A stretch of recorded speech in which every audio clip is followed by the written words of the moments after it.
The sound design on the show is led by Brian Reitzel, who is our composer, but what he does with sound is so much more beyond score that it becomes, integral to what the characters are experiencing and feeling, and he provides a psychological soundscape for these characters to react to. Well, I approached it the same way I did each one, which was to sit down and play along to it. First time I'm sort of watching it. For me, this entire process is based on my first response to what I watch. So I sit down and play the whole act live. So you're listening to performances that were done of the entire act live to picture, and then I'll keep building on top of that. Oftentimes I'll take all that stuff out, but it creates a, this is like suspense and horror, and if I know it's about to happen, I'll think about it, but if I just watch it, I'm always a little behind the picture because I'm reacting to it, but that's how people are too. And if you ever want to foreshadow, you can move things around, but... And I did notice the use of water in the beginning, the dripping sounds in that room with the reverby sound. Particularly in episode 5 with Beverly Katz and her death, this is a woman who was frozen solid and sliced into pieces and framed in these slides, and she is in the process of thawing. These are all drops of water, but they're all the same drop. So when I'm done, I'm gonna go and literally I'm gonna record some water in that room, which is what I was gonna do now. Lots of people have used water. It's not that uncommon to use it. And I also thought to use some instruments that sounded like water and then to record water as well and use them together. These are supposed to sound like water. They do. Why don't you put a little reverb on them?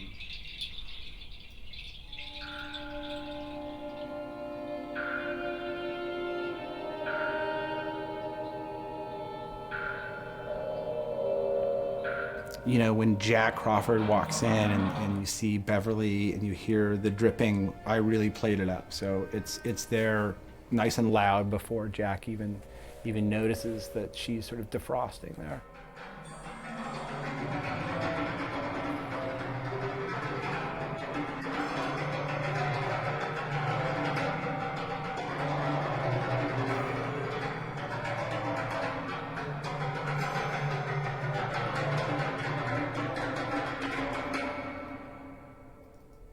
So in a sense, the frozen element of Will Graham, that was this proto-murderer who's resisting what he's become and becoming, he is in a thaw as well, and his first act of thawing out is to order the hit on Hannibal Lecter. So it was very symbolic for Brian to embrace a lot of these watery sounds in the sound design of the show, because it was essentially emblematic of the great thaw of the murderer inside Will Graham. Well, with the second season, we started, on the first two, and we were kind of building the first two as one long piece, sort of like a film.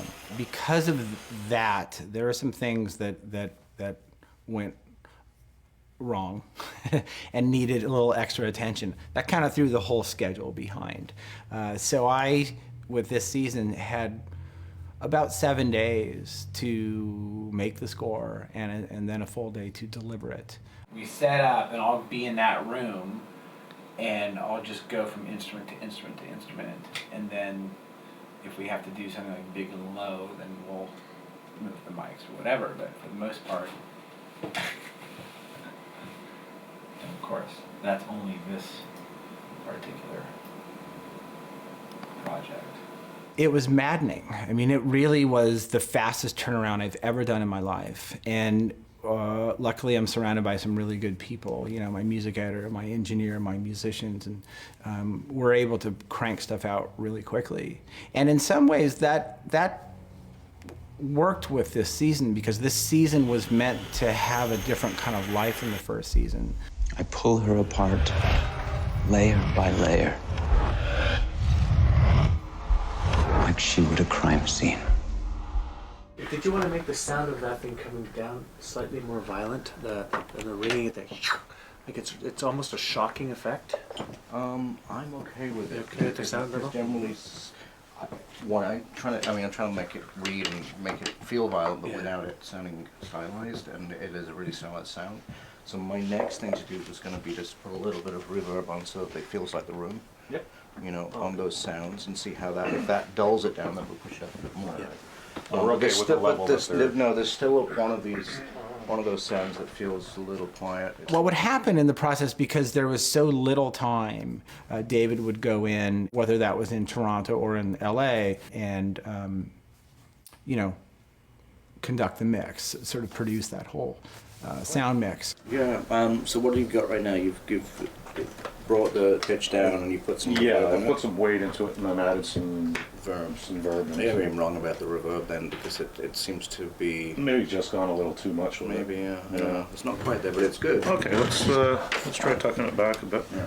Typically, he would come in and see it in my room with me, with very little, if any, sound effects. And then he would have an idea of where my head was. And my relationship with David is so good and so natural that things rarely ever are changed. And there's rarely any reason for him to see it more than the day before. Just so he's prepared when he gets on the stage, because things can change from my room to the stage. Again, More of the click, right? Yeah, Is that what you're after, Michael? More of the...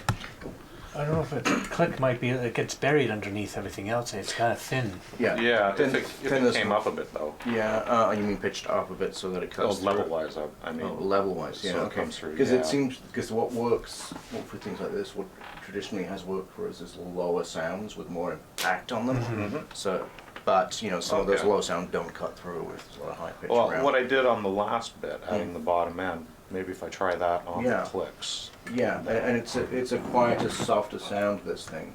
So my relationship with David really makes it so that we can turn these things around that fast.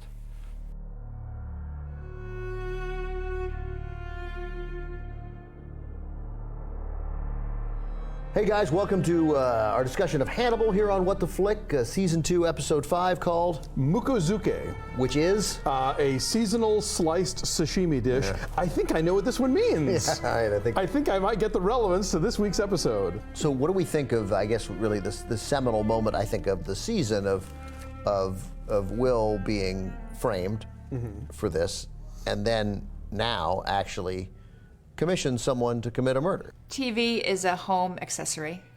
People watch, our audience watches it in the privacy of their home or on their computer, on their, whatever they're watching it from. And so we never understand or get a chance to really get a reaction. I think to an extent you have to have a bit of a shell around you with the magic that you have created is special to you, and a bit of you has to not worry about what people think. But at the same time, I want people to be excited, however it is, with what we're doing. The wonderful thing about social media now is that the contact with the audience is so immediate that it does become a bit of a theatrical experience where the actors are on stage and you do get fairly immediate results in terms of reactions. Only until really, I think the past 2 years have the airwaves kind of taken to the social media waves. We would live tweet during the broadcast, and I was following Brian's lead because he's so generous with his time, and I think it's super cool that you can communicate with the creator of the show while you're watching the show and get all the behind the scenes information. And it's very satisfying, and it becomes a communal experience, and that's the wonderful thing about social media, particularly as live tweeting, because it draws everybody together. Let's all watch it together on Friday night at 10, and let's all interact and have reactions. And also there's the fantastic element of everyone is, if they're there on a Friday night tuning into the show, watching it live, and also tweeting, they're after that communal experience, which is you don't often get in television, but now because of social media, you do. For me, where I felt we had done well, and this is where social media plays such a good role, is when I was getting tweets going, "Oh, I hate you!" And I went, oh, fabulous. But never a tweet that said you're a terrible actress, just a tweet of how much they had reacted strongly to this character of Freddie. And we live tweet. We live tweet twice the night of the broadcast. We'll do an East Coast and we'll do a West Coast. And we'll get the feedback immediately. We are all here because we are passionate about the medium, and we enjoy spreading that passion, and we enjoy the reciprocation of that passion. And sometimes, you know, particularly in episode 5 with Beverly Katz's death, she was a female character who is also Asian. So the reaction on a certain contingency to her death was, you guys are misogynists and racists because you killed off an Asian female character. But all that other stuff with the racism and the sexism and the accusations of all that, I did not expect that at all. We're in the age of outrage, where people are outraged every day, and they now have this forum, the internet, to show it. To be honest, I wasn't aware. I was in the middle of filming, and I'm not on social media anyway, and I don't look at the internet. I mean, in terms of I'm not reading reviews and I'm not looking at comments, because particularly when you're in the middle of filming, I just can't have all those voices in my head. And what was surprising, though, was the immediate Twitter, social media outrage of Brian, the show, being racist, of sexist. It seemed like it came out of nowhere, because from the very beginning we knew she was going to die, and she actually lived a lot longer. And it was fascinating to see that reaction, and also then the counter reaction of the people defending the death, and those sort of condemning the death, and watching from the sidelines. I've been on part of shows where characters die and there's always a backlash. And that backlash, I think, comes from people being emotionally attached to the material and to the character and to the performance, and they have to find a place to put that. I'm not saying that those people's opinions are just or whatever, but I think that there's, again, silver lining in that kind of reaction. It means people care. They're pissed off that we killed Beverly Katz because they love that character. And, you know, I loved her too, and I wasn't pissed off that we killed her. I knew it was a necessary element to storytelling. I think ultimately I felt about it is why it was shocking to me. It served the story so well for her to die. It gave Will something to fight for, and we had built her up to be someone that he cares about, and it's a good friendship. She wasn't just idly sacrificed for the sake of a plot point, but rather that you saw, for me, I mean for Will, but also, you know, hopefully for the audience, that she meant something to them, and that there was some emotion invested in it all. I just don't think it's ever truly for Brian a consideration of sex or race. I think it purely is what serves the story. Yeah, I think people went a little too far with it. And when you think about how Brian made Alan Bloom become Alana Bloom, how he made Freddie Lowndes become Freddie Lowndes female, I mean, he, I think, understood how important it was for the show to have strong female characters who are not victims. So to see people get so angry with him and accuse him of all that stuff was like really hard to see.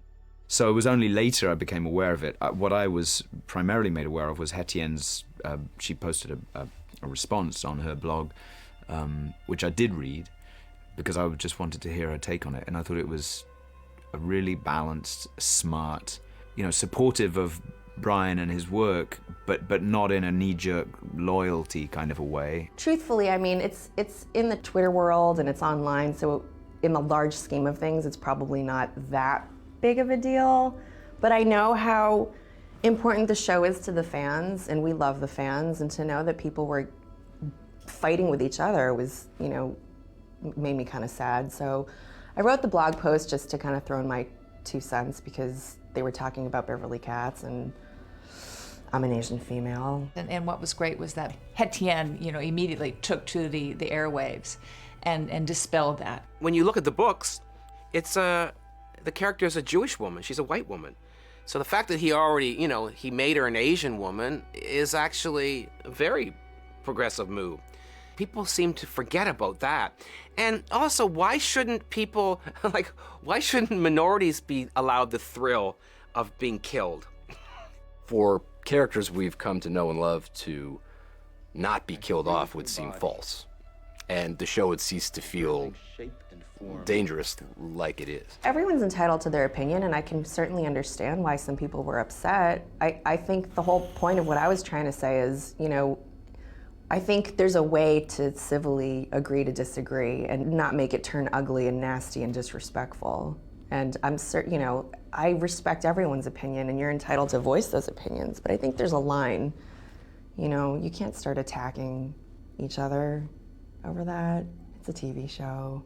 We're just here to have a good time.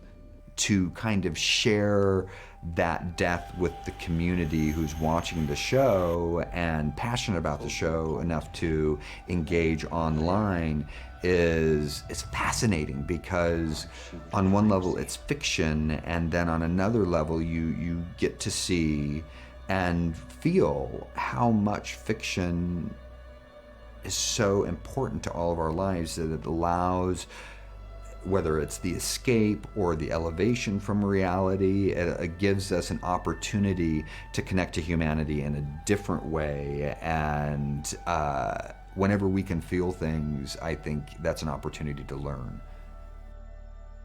Well, it's incredible. They make a movie every 8-9 days. It's unbelievable. I mean, it's staggering. And the team that Brian Fuller's managed to put together, somehow they're able to handle it because they're all at the top of their craft. Considering how difficult it is to produce just an hour of television, I think this show is exceptionally remarkable compared to other shows I've been on. I mean, it's always hard, but Brian is a guy who everything is turned to 11. It's so rich in symbolism and I mean, poetry, not to be too pretentious about it, but I think Brian's writing and Thomas Harris's writing behind him is poetry at times.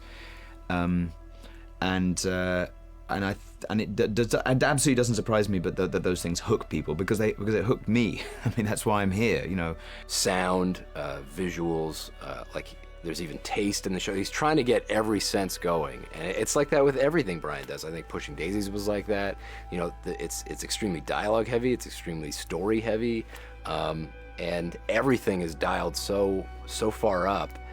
And every department, it brings the best out of every department. It doesn't seem like anyone's just doing it for a paycheck. I find that remarkable. Everyone knows they're making something special.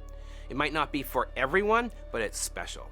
Someone told me once when I was starting out that the number one thing to remember, whether it be theater or film or television, is that everyone is there in collaboration, and in order to make that machine move properly, everyone kind of just needs to do their own job.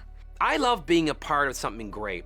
Like, I just love being a cog in a machine that is a beautiful machine, and my job is to make sure that my cog, it continues to function and move smoothly, because I don't want to trip up other parts of the machine. So as long as you kind of come in with your focus of what your job is and what you are trying to achieve, usually if everyone else comes in with that same focus and yet an openness to collaboration, you manage to create something that's extremely special.